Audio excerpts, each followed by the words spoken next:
Greetings, everyone. Welcome to the 243rd session of the online Optom Learning Series, OOLS. And for today's session, we have with us Professor Debbie Jones. Dr. Jones is a clinical professor at the School of Optometry and Vision Sciences, and also a lead clinical scientist at the Center for Ocular Research and Education, CORE, at the University of Waterloo. Her main clinical as well as research focus is on pediatric optometry and also in the areas of myopia control.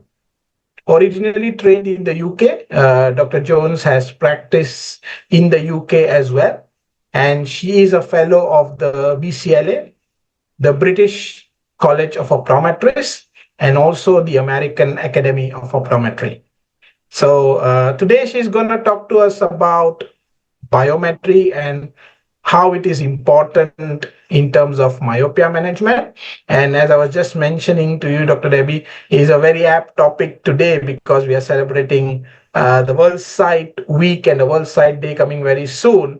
And this year, the theme of the World Sight Week and the day is on kids' vision. So thank you so much, for joining us today and sharing your expertise. Let me just leave the screen time to you, please.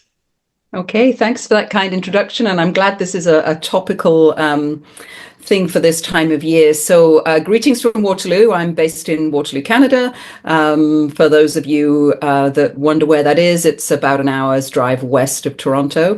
And for me, it's a beautiful fall day today. The sun is shining and it's about 6 degrees. So probably a little cooler than where you are. So just as was introduced, we're going to talk about optical biometry and its importance in myopia management. There we go. So my financial disclosures, and just really to point out that any instrumentation I mention in the lecture is certainly intended to be presented without bias, and I'm not endorsing specific products or companies. So when we think about optical biometry, we're going to talk about what it is, why it's important, how we measure it, and then once we have a measurement, what we're going to do with that information. So thinking about biometry, it's really the measurement of the power of the cornea and the axial length. But for our purposes, we typically say biometry is the measure of axial length. And for myopia control, we really do focus on the measurement of the axial length.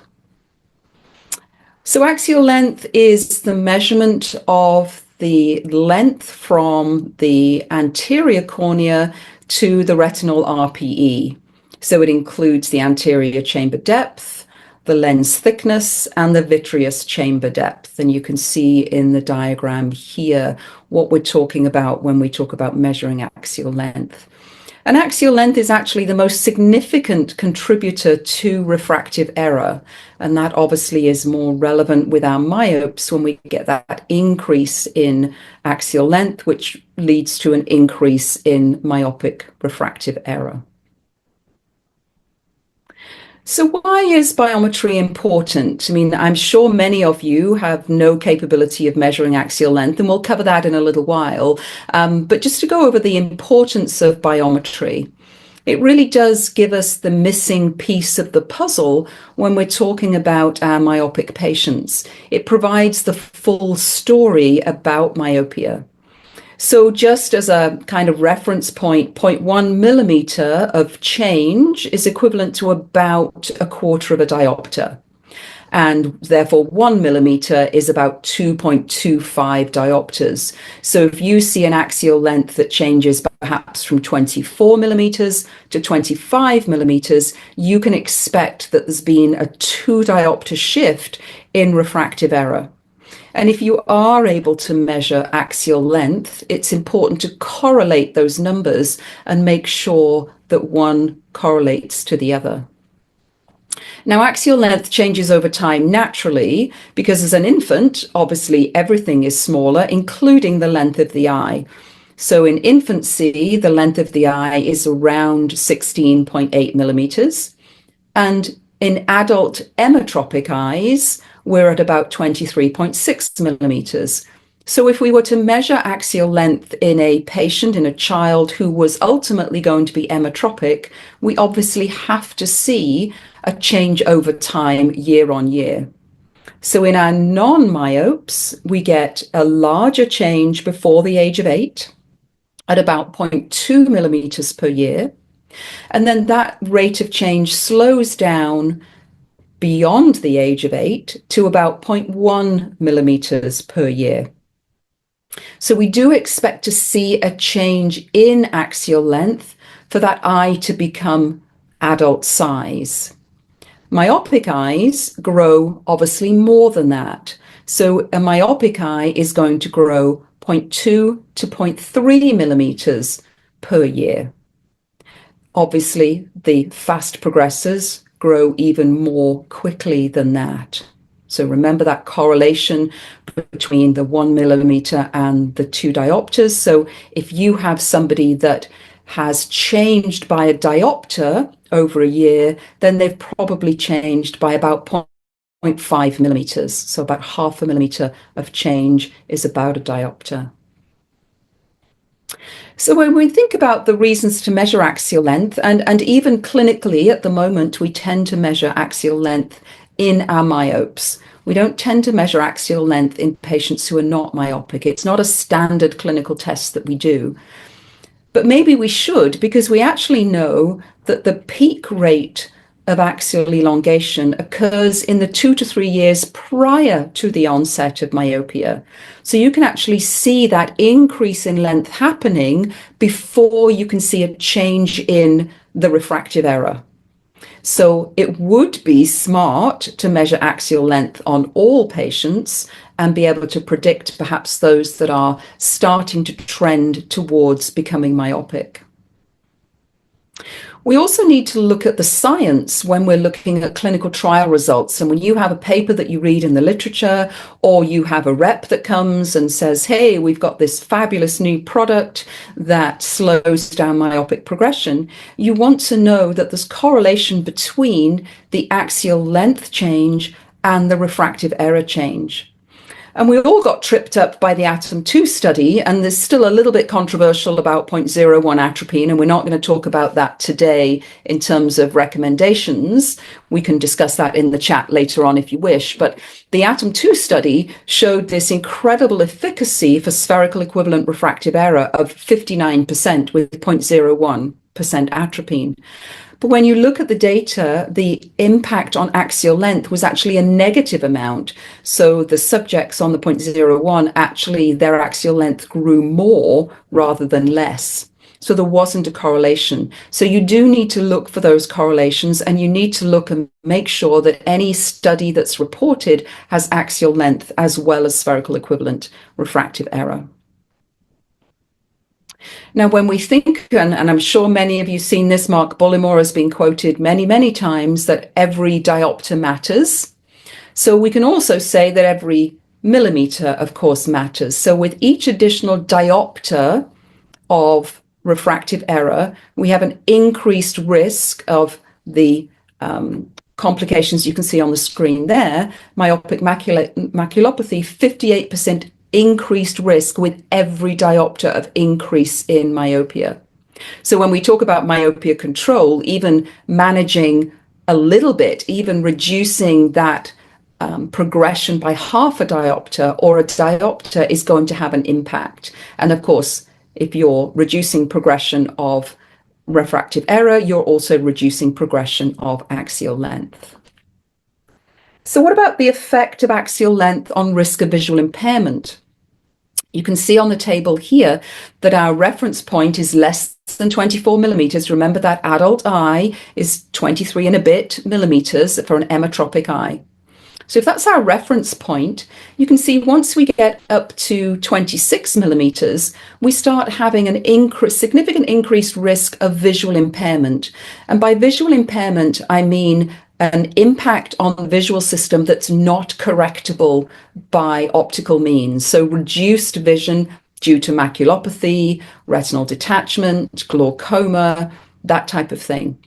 When we get to an eye that's longer than 30 millimeters, if you're greater than 60 years of age, then you have over a 90% chance of having visual impairment. So basically, all high myopes, very high myopes, are likely to have vision impairment in their 60s, 70s, 80s, which is pretty devastating. So how do we measure axial length? There's two basic methods. There's ultrasound and there's optical-based methods. Now, when we think about ultrasound, it's really outdated and it's been superseded by many other options. But if we look at ultrasound, the accuracy is approximately 0.1 millimeters, and the repeatability is somewhere between 0.2 and 0.3 millimeters. And remember, we're looking for those subtle changes. So really, with an ultrasound, we're not able to detect differences over and above the normal progression that we expect. So we really use optical biometers now, and there's three optical types. There's the partial coherence interferometry, the optical low coherence reflectometry, and the swept source OCT. And I think of optical biometers a little bit like a kind of Vegas magic show. It's all done with lights and mirrors and fancy stuff that happens within the instrument and kind of behind the curtain. But ultimately, the patient sits at one side, you push a button, and you get a result out the other. So for me, the optics, I'm really not that interested in, because I really don't understand it, plain and simple.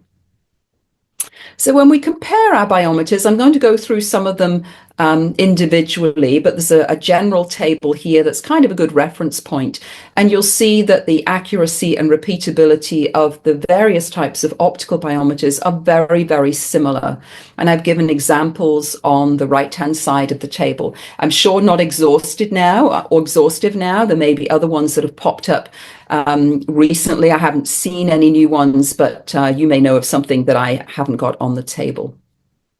So if we think about our PCI, our partial coherence interferometry, we've got a few examples here. We've got the Pentacam, the AL scan from NIDEC, the Myopia Master, and the IOL Master 500. So the two that I've just mentioned, the Myopia Master and the IOL Master, are more likely to be used for our myopic patients. And we can touch on those a little bit more in a while. And as I mentioned, you'll see the accuracy there, 0.01 millimeters. So we really are honing down to those subtle changes as we monitor our patients over time. The optical low coherence reflectometry machines or instruments, again, examples here, the Lenstar 900, the Maya, and the Myopia Expert from Essilor. Again, good repeatability, and there's also some good evidence of good correlation between measurements with the OLCR, so this type, and the IOL Master 500, which I just talked about as a PCI. So a little bit of options for interchangeability between instruments. And again, I'll touch on that in just a second with a study that we did at Waterloo. Swept source OCT instruments, the classic one that is used a lot in research is the IOL Master 700 being the most recent one. There's other options there, such as the Revo fundus camera, and then you've got a couple of others on the screen there. Again, repeatability 0.02, something like that. So all within that range of accuracy that we need in order to monitor our patients over time. So what about multifunction instruments? When you're working in clinical practice, you really want an instrument that gives you the best option for the footprint that you have and the measurements that you want to take with that instrument.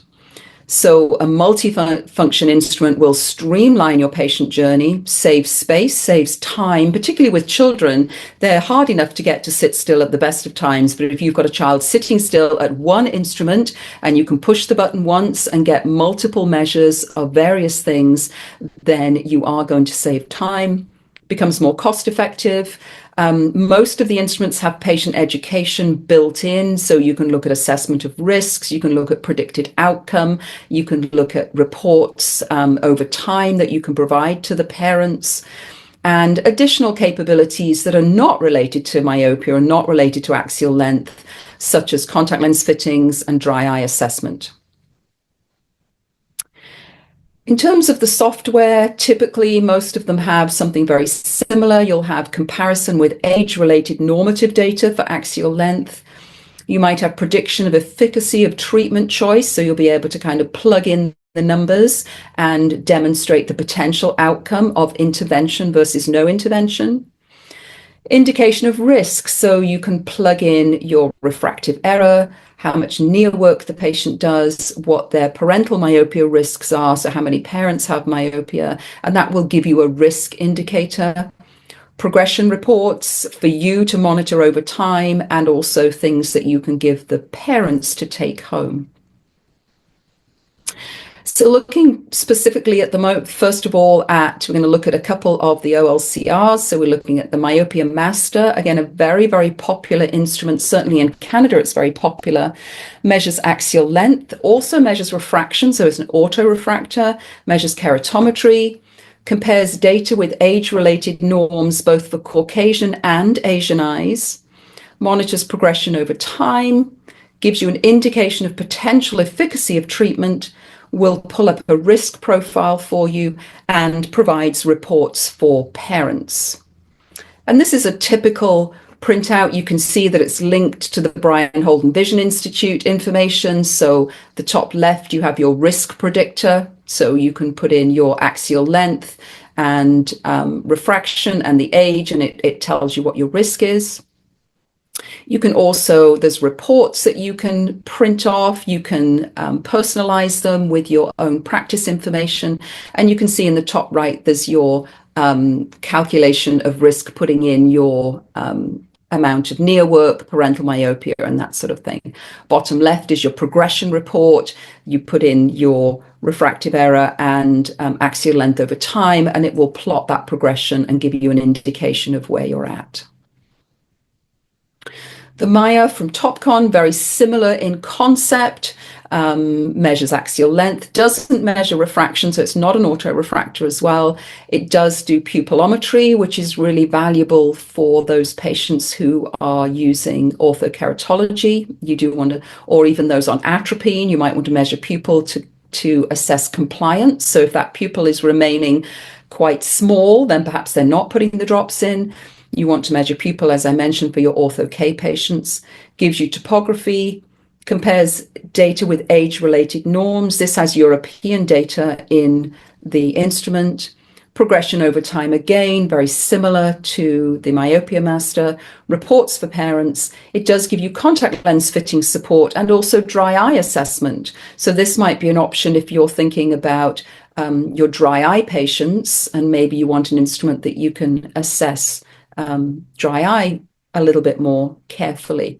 So here's some of the plots you get from the instrument. You can see we've got our axial length in the top left. You can see change over time, and that plots that, and you can see whether your child is staying on that percentile or maybe they're dropping to a lower percentile, which is hopefully what you want. On the right-hand side, again, sample patient there, axial length change over time, refractive error change over time. I mentioned contact lens fitting support. Here you've got a simulation of what happens with you choosing a particular contact lenses. They have most of the commercially available lenses in. You can also add your own lens information. So you pick a lens, you have the parameters of the eye obviously in there already, and then it shows you what that fluorescein fit might look like. And then on the right, bottom right, you can see the dry eye assessment. So it will assess breakup time, tear meniscus height, and things like that. So lots of options there for you with this particular instrument. The Myopia Expert 700 from Essilor is relatively new on the market. Again, axial length, pupillometry, topography. So very similar. It's a similar platform to the Maya. So very, very similar in concept. And you can see here, this is a patient. You basically pick across the top what it is that you're wanting to measure. You've got the contact lens fitting support. You've got the dry eye assessment and the axial length measurement, keratometry, and so on. So they're all very much a point and shoot type of instrument, but the multifunction instruments will give you a little bit more information. The Revo FC is actually a fundus camera and an OCT, which also measures axial length and topography. And I was actually just talking to somebody at the International Myopia Conference who has this instrument and said it's fabulous because it gives him OCT plus a fundus camera, and then, hey, presto, you can also measure axial length. So he was super impressed with the capability of this instrument.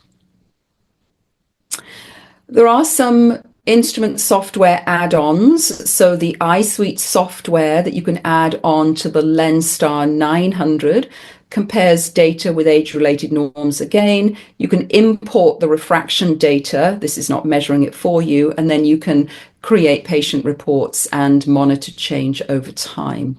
So sometimes, you might be able to have one instrument and then add in some software later on. The LensStar and the IOL Master are very often used in research. They're a standalone axial length measure, and so they tend to be geared more towards ophthalmology for cataract surgery or for research purposes. I mentioned I would touch on correlation between instruments. So we just published a paper earlier on this year, and we looked at the repeatability and reproducibility of the Myopia Master, the IOL Master 700, and the LensStar 900. So two instruments that are primarily used in research or ophthalmology, and our multifunction instruments that are very popular in clinical practice. And basically, we found that the instruments were very interchangeable. So the measurements we got from one were very similar to the measurements we got from another. And one interesting point was that the accuracy of the axial length measurement was the same with or without cycloplegia. So we measured without cycloplegia, we cyclopleged our young patients. So we did children and adults, we cyclopleged our young patients, and then we measured again, and we actually found that there was no significant difference. So you don't have to have your patient cyclopleged to measure axial length. Of course, we do want cycloplegia for measuring refractive error to make sure we're not over minusing, but you don't need to for axial length measure, which gives you a little bit more flexibility as when you take those axial length measurements. One new instrument that is coming on the market that I haven't managed to get my hands on yet, it's out of the UK, is a portable axial length measure. It's the Ocuity AXI axometer. They have a portable pachymeter that is commercially available, and this is based on the same platform. So it's a handheld device, supposed to be very portable, very child friendly. I am desperate to see this and to maybe do some assessments on it, because I think this could be a game changer, and I think the price point is going to be quite affordable for a piece of optometric instrumentation, and may give us that opportunity to start measuring axial length on those children who are not myopic. So if you remember, I said that you get that maximum change before the refractive error changes. This could give us the opportunity to actually measure axial length on every child that sits in the chair, and would even give us an opportunity if we're out doing vision screening. So waiting with bated breath on this one. Haven't seen it come on the market yet, but I'm hoping that it does.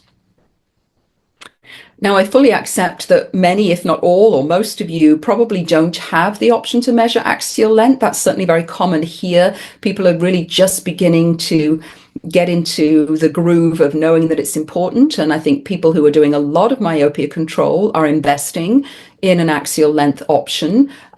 People who are starting to realize that myopia control is something that is standard of care and is really primary care optometry are starting to think about how to perhaps upgrade instruments to incorporate something to measure axial length. But if you don't have an instrument yet, then what can you do? Well, obviously, you can still manage your patients beautifully without measuring axial length. I mean, you shouldn't not manage a myopic patient just because you can't measure it. You could consider referral to a colleague, maybe a cataract surgeon who has the capability, and it would be like a fee for service. Either the patient pays them or you pay them, the patient pays you, just to get an annual axial length measurement. And I would say it's better if you can ask somebody else to do it than not have it. But I also appreciate the fact that you don't necessarily want to send your patient somewhere else just for one particular measure, particularly if it's to another optometrist. You might feel, well, it feels like I'm a little bit inadequate if I can't measure axial length and they can. So I appreciate that it may not be practical, but it is something to consider. There are some options to calculate and estimate axial length. So there's a piece of software called Occupational. It is a monthly subscription. It's out of the UK, and it's a myopia management software. So within that software platform, you have the options to input some information and get an estimation of axial length and a prediction of axial length. So something to think about, certainly worth a look. I think there's a free demo version that you can get, so you might want to have a play with that.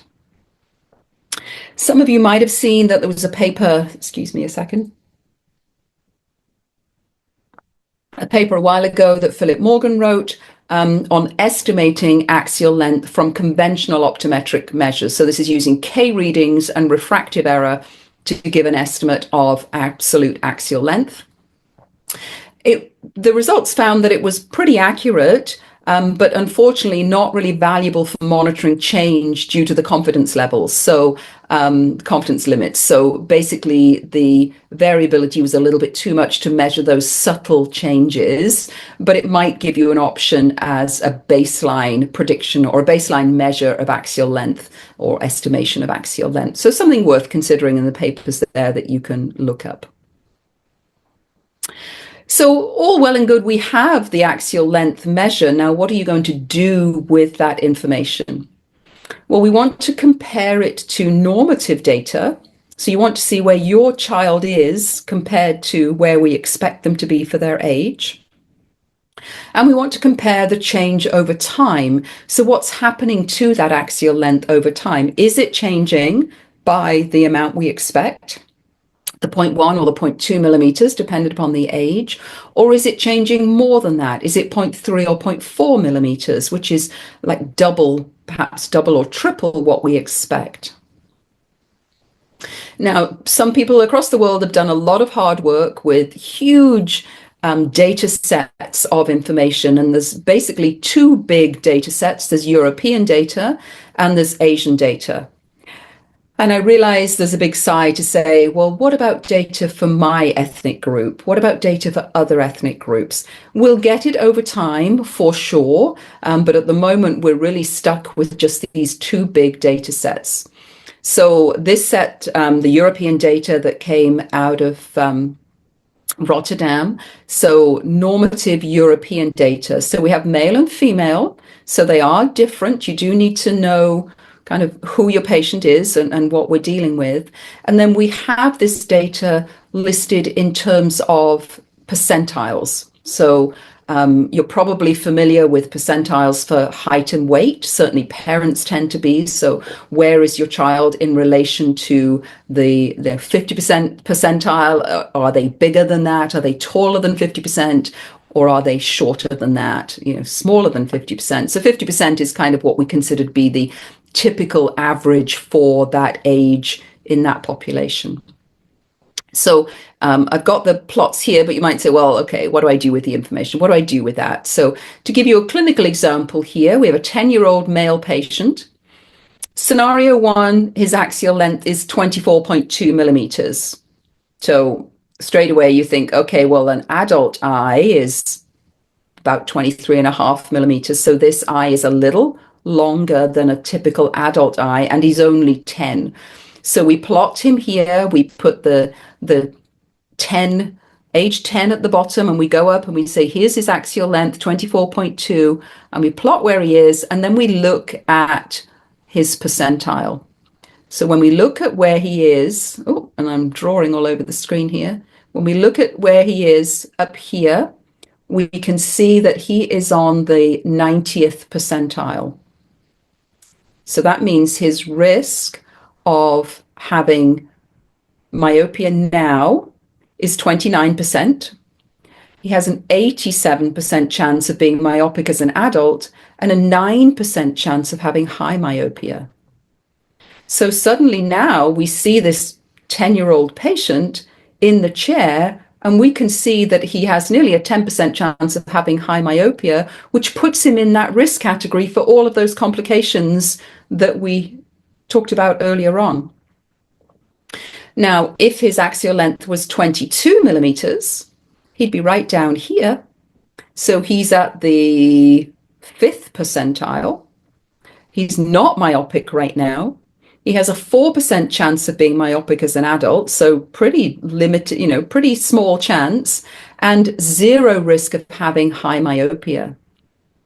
So even if at this point, let's imagine that our child was, hovering around perhaps the 50th percentile, maybe just sneaking above the 50th percentile, he might be the child that we have that conversation with the parents about.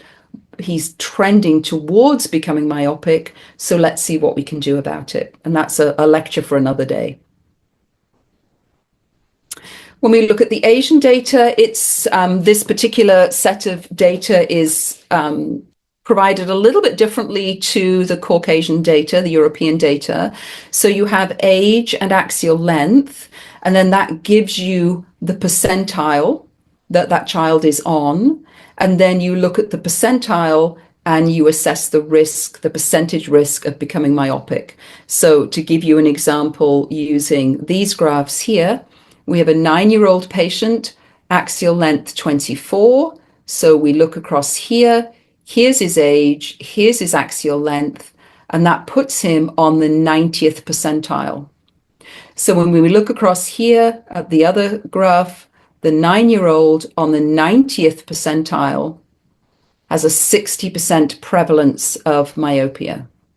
So he is very likely to become myopic. So again, that risk factor, we already know if his axial length is 24 millimeters, then it's longer than it should be because it's longer than an emmetropic adult eye. So this child, if he's not already showing signs of myopic refractive error, he will be very soon. So in terms of percentiles, below the 50th percentile axial length for age, you're less likely to become myopic. Above the 50th percentile, you're more likely to become myopic. Now, as I mentioned, we have Caucasian data, we have Asian data. How do you pick if your child is not either of those ethnicities? I don't have a good answer for you. You could look at both options and see, you could plot on one and plot on the other and see what you get. You can just look at the axial length and say, you know what, this axial length is longer than I expect, or you can look at change over time. So it doesn't mean you still can't use axial length to decide on the risk and decide on the likelihood of becoming myopic. It's just at the moment there isn't a data set for every ethnic group. So we can assess that risk of myopia based on axial length and axial length growth rate. Now, we know that an axial length of 23.07 millimeters, very specific there, but basically a 23 millimeter axial length for a 6 to 7-year-old is indicative of future myopia development. Again, this kind of circles back to, should we be measuring axial length on all children, on every person that sits in the chair? Should we be able to screen for axial length? Would axial length screening actually be better than refractive error screening? And some would argue that, yes, maybe it is. Axial length change of 0.74 millimeters across a 3-year time period suggests future myopia development. So a child who isn't myopic but shows 3/4 of a change, 3/4 of a millimeter change across time, suggests they're leaning towards becoming myopic. And again, that speaks back to the axial length changes before the refractive error changes. Axial length growth is fastest in the year prior to the onset of myopia. And of course, we can compare our patient in the chair to normative data if we have that normative data. Now, one of the other things that people are suggesting is that actually a more accurate way of assessing risk would be to look at the axial length corneal radius ratio, because of course we know that axial length is dependent upon corneal curvature to a certain extent. So it's been suggested that if you do an ALCR ratio in millimeters, a ratio of greater than 3 is predictive of myopia. So this might be a more accurate method of assessing our risk. And of course, if we've got one of those multifunction instruments that measures axial length and corneal radius, then we might have the option right there, kind of at our fingertips.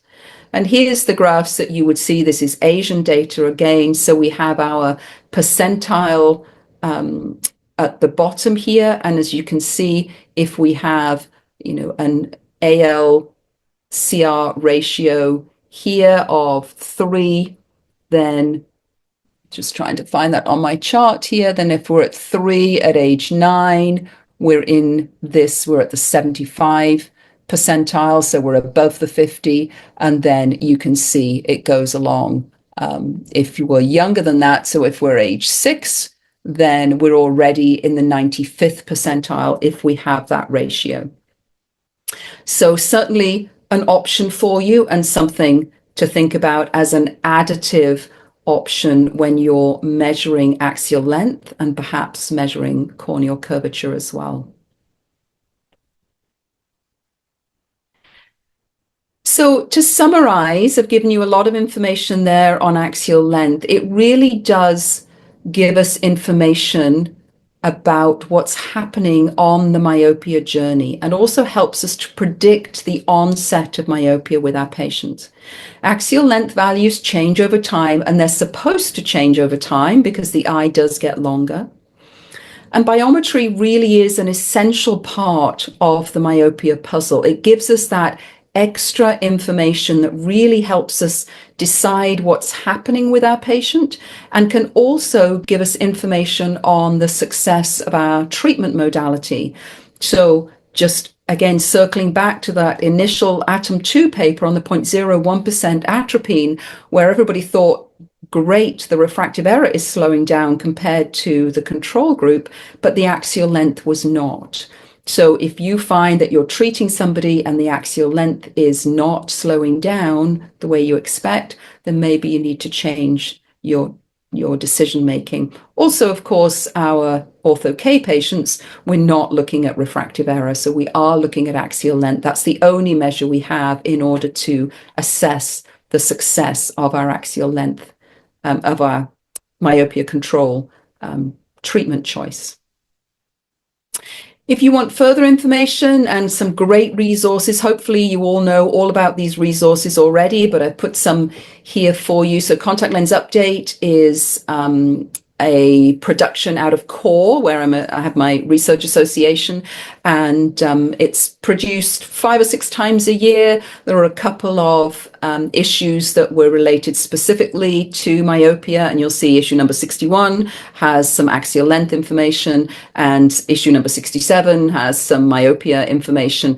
These are freely available online, and you can sign up and it pops into your inbox. So I would encourage you to register for Contact Lens Update if you don't already have access to that. The International Myopia Institute is a great wealth of resources. So the IMI white papers, there's various editions. There were some in 2017, 2019. There was some a couple of years ago, and we're actually about to produce another set of white papers that are going to be published in 2025. I'm actually leading the instrumentation one. But you can see here one that I contributed to on clinical trials and instrumentation. So lots of great resources in the IMI site. So I would encourage you to go to that if you haven't seen that one already. And then Myopia Profile, which is run out of Australia with Kate and Paul Gifford. They have some really good clinical information that they take scientific information and kind of simplify it so that we can just take away those key points and really keep up to date with kind of what's happening in the myopia world. So any of those resources that you haven't already accessed, I would certainly encourage you to consider accessing them. And I think with that, I've kind of run out of things to say, but I wanted to leave plenty of time for questions and discussion. So thank you so much, first of all, for taking us through that wonderful journey, I would say, in terms of what are the available instruments, exactly how you started, how to do, when to do, what to do with this information. So I think this is really great for us to know that, that the importance of measuring axial length in terms of myopia management is really great. So thank you so much, for sharing that with us today. I think one of the first questions, which came in earlier was somebody was interested to know on what could be the recommended time frame of measuring axial length for myopia management, and what is your take on measuring them? Should we do it 3 monthly or 6 monthly? And the connecting question to it is it management option dependent? So something on whether I have spectacles, I should do it more frequently versus contact lenses and XYZ. So some thoughts over that.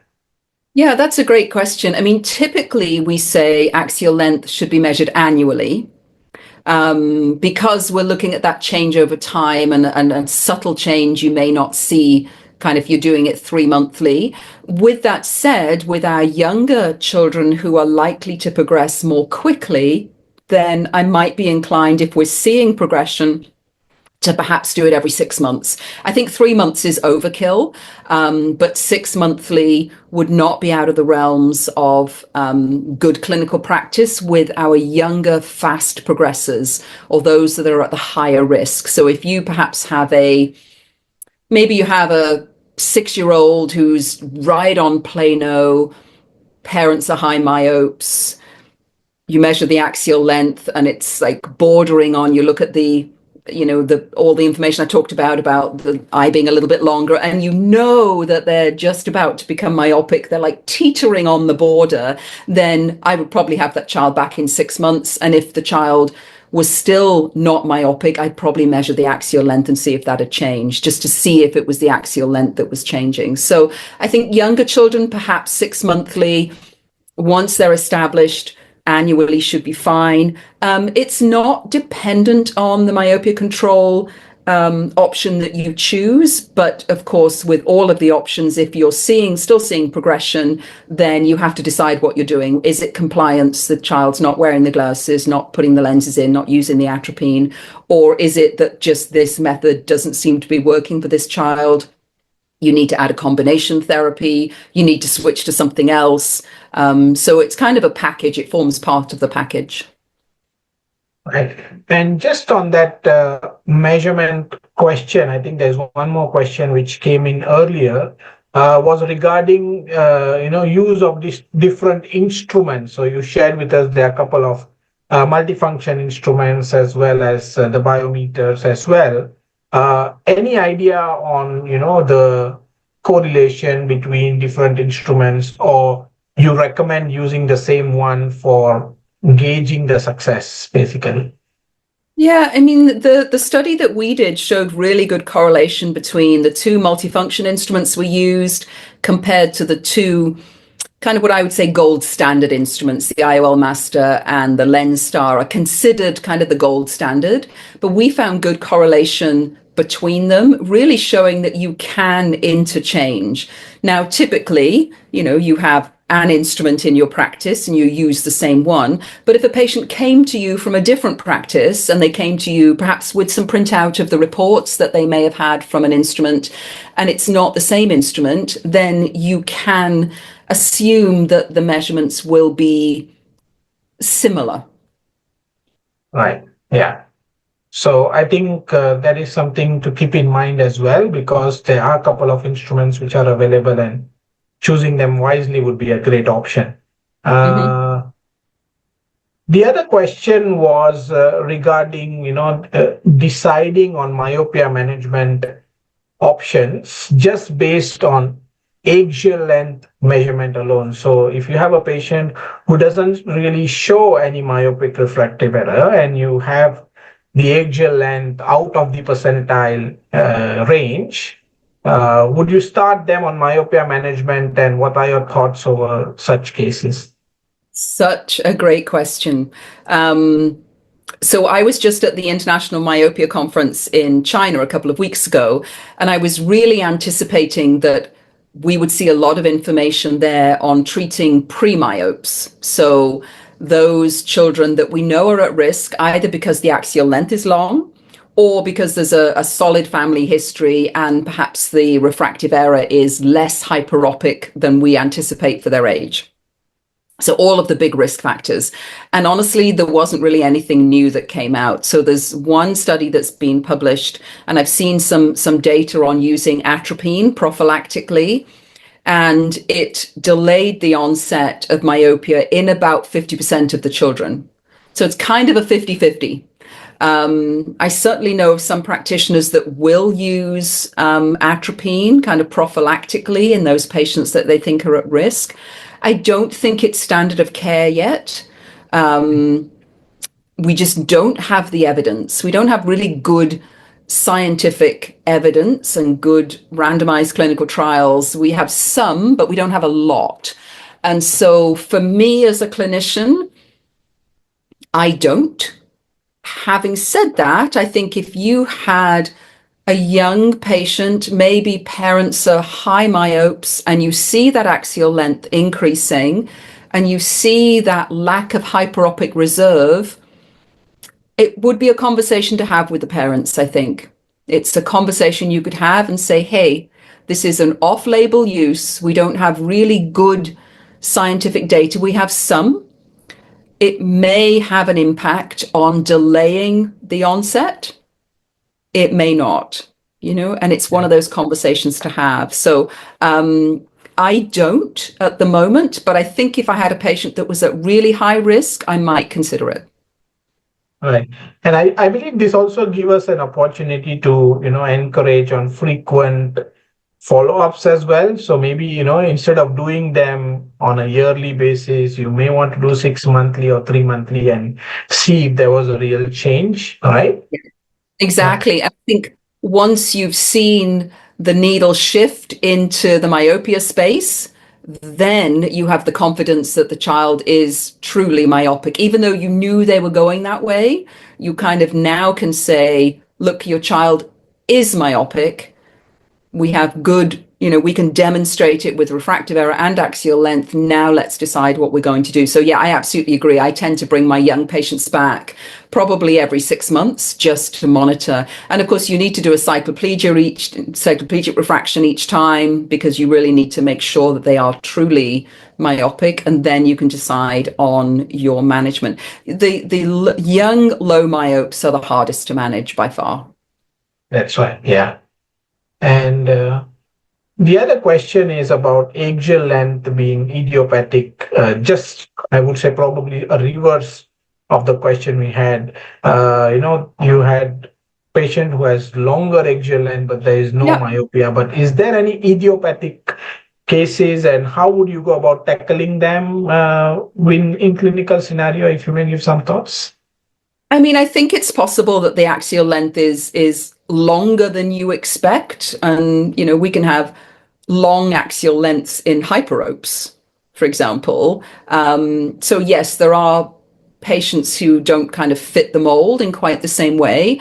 And for those, really, it's just a question of monitoring and just seeing what's going on. I mean, it would be unusual to have a very long eye, so a 26 millimeter eye that wasn't myopic. There'd be something strange happening with the lens or the cornea to counterbalance the axial length. It's not outside the realms of possibility, but those would just be very unusual patients. Right. And I think you also did touch upon the ALCR ratio. Would you want to measure the ALCR ratio and look at it at every follow-up visit, or it is just for determining the pre-myopes? Any work which is done on this, if you are aware of anything like that? I haven't seen much published on that. I mean, it's certainly out there in the literature, but I think it's just another option for you to consider. Right. But again, that data is Asian data. We don't have Caucasian data on the same, not that I've seen anyway. So I think it's just one of those extra things you can consider, because we do know that the corneal curvature, of course, can affect the measurements or can affect the axial length. So maybe we're just taking an axial length as a standalone. We need to look at both options, perhaps in those patients where maybe things don't quite add up. That's right. And I think this is kind of the most common question, I believe, which you also must be getting. What is the present approach for myopia management, and any thoughts over that about combination therapies? Well, the first thing is do something rather than nothing. You have to do something with all of your myopes and your pre-myopes. I mean, I think the pre-myopes are a whole section of the population that we really need to focus on. So for the pre-myopes at the moment, so those children with either slightly longer eyes or less hyperopic reserve, so they're less hyperopic than you expect, then those are lifestyle recommendations. So less digital devices, less near work, more time outside, plain and simple. For the actual managing the myopic patients, I mean, we're very fortunate here in Canada that we have all options available to us, and I think maybe you do as well. Fortunately, we're not south of the border in the US where there are no spectacles. So my approach is basically the one that the child is going to use is the one that you need to prescribe. So typically, if I was saying what happens on a regular clinic day, and I was just in clinic yesterday, we had 3 myopic patients, newly diagnosed myopes. So spectacles tends to be the go-to for patients because they understand it and the parents understand it. I had one yesterday, actually, who's a first-time myope. She's minus 125. She's 9. And mum said, we want spectacles and we want contact lenses. I was like, oh, okay. So we always give the options. And she said that she discussed it with her daughter, and her daughter said, I don't want to have to wear spectacles all the time, like every single day. And mum understood the importance of having myopia control in place every day. So she said, I think we want to look at the soft lens option for myopia control. So with her, she's actually having both. She's having a myopia control spectacle lens and a myopia control daily contact lens. We talk about Ortho K a lot with our young active children, so the ones that are big into sports. And then, of course, atropine is always there as an option. Now, the question there, combination therapy, I'm leaning more towards combination therapy with my young patients.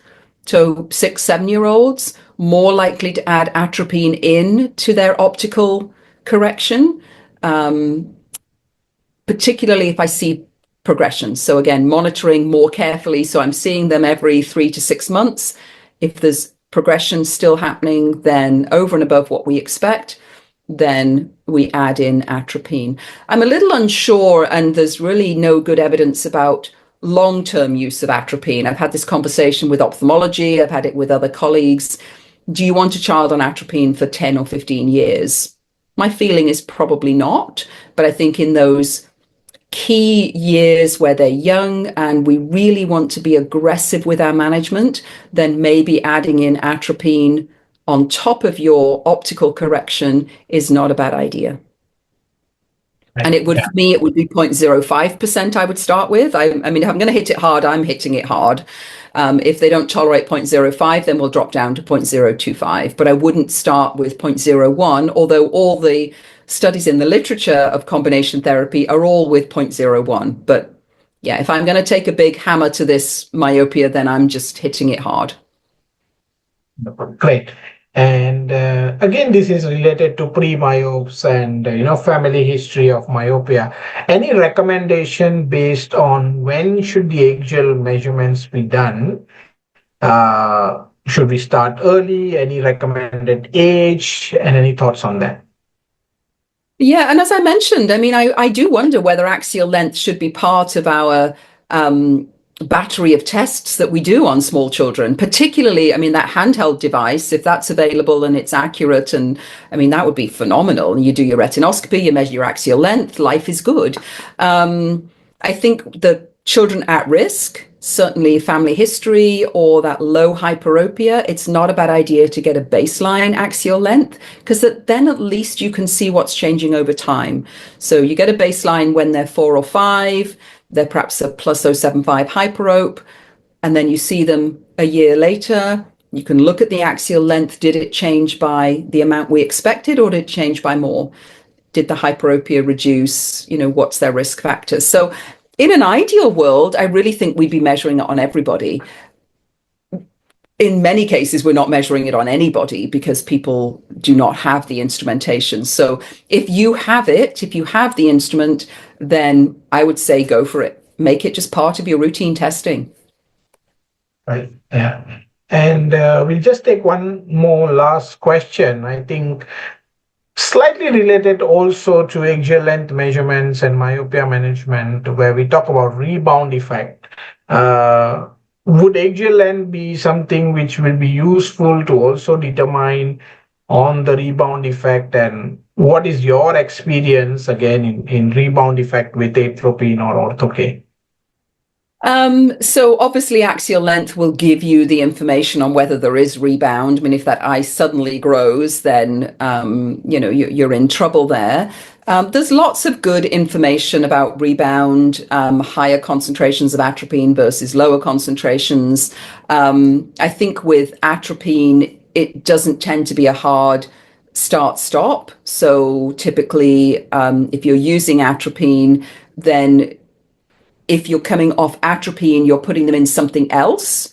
If you're, let's say your child is 9 or 10 and you've decided they've been on atropine for long enough, then you're typically still going to have some myopia control. It's either whatever the optical correction was that they were currently using, if it was a combination therapy, or you introduce a myopia control optical correction. So you're covering the myopia control in a different way.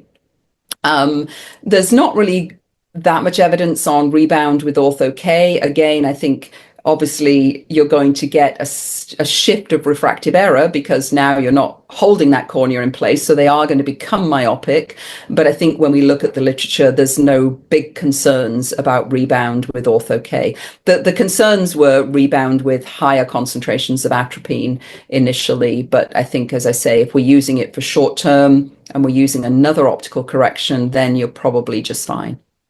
Some people talk about tapering atropine. Actually, I've read that if you're stopping atropine, you should taper it. Again, it's a little bit of a 50-50 as to whether it makes a difference or not, but you've got nothing to lose by tapering off the, as you're taking them off, just taper it down gradually over a few weeks. Wonderful. Great. So I think with that, we've taken most of the questions on the chat. There's one more which has popped up. Sorry, I'm just gonna take that. This says that when doing ortho-K, what is your baseline measurement? So when it comes to axial length measurements, how long do you wait after you start the ortho-K treatment to consider that as your baseline? Is it 1 week or is it a couple of weeks to take that initial baseline measurement? Well, you would take it initially, like before you start, you want to know what the actual length is, and then you would just monitor over time in the same way as you would with any of your myopic patients. Wonderful. Great. So I think with that, thank you so much, Dr. Rabi, for that wonderful presentation and sharing all that insights with us today. Thank you so much for spending your Wednesday morning with us talking about biometry and the importance again about biometry and managing myopia. So thank you so much. My pleasure, and have a good evening. I guess it's evening for you. So enjoy the rest of your evening, and thanks for all the questions. It's great to have such interaction. So thank you. Most welcome. Time. We do have session planned over the next weeks. Well, until then, take care, be safe, and have a wonderful world-side week. Take care. Bye-bye. Bye-bye. Thanks, man. Bye.